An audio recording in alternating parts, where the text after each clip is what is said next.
how much exercise do you do every day? It's part of prosper. It says flourish physically, grow strong and healthy. So when I'm in Miami, I was training just about every single day for about an hour and a half to 2 hours a day.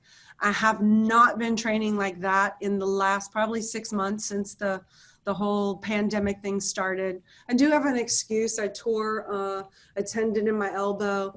It affected my punches. So I've kind of used this time as to let myself physically heal.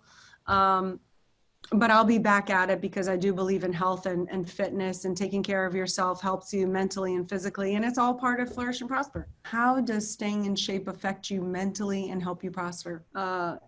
Just the mindset and the discipline alone to carry out, like doing what you say you're going to do and forcing yourself to work out mentally helps me become stronger, because the more I discipline myself to do something and then I can actually carry it out, it sends a message to me mentally that I can control this body.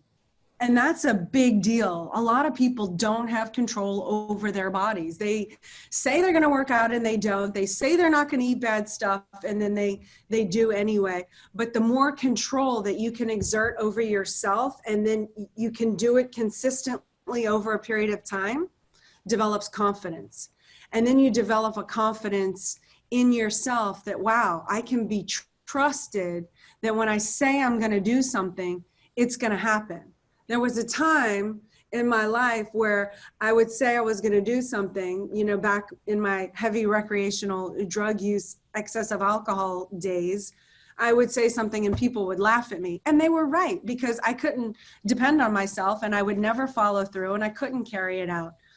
But that's a different girl than who I am today. And I've proven to myself. And a lot of it comes from having the discipline to work out.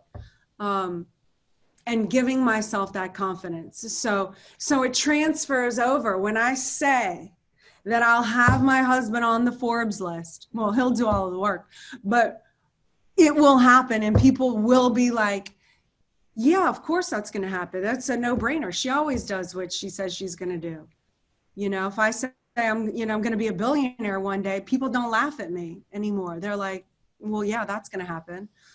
And I believe it's going to happen. That wasn't always the case back then. So I believe making yourself do small things, whether it's working out or drinking water or taking vitamins or going on a walk or making all your phone calls or doing what you don't want to do, the more you can do that stuff, the more you have confidence in yourself, and the more you can start taking yourself seriously. And the more the physical universe starts listening to you, the more it's like, you know what? I'm going to leave that chick alone, because when she says she's going to do something, it happens. I'd rather go pick on victim number, blah, blah, blah over here, who it's easier for me to take down. And the physical universe listens to me. I make it listen to me. I command it to.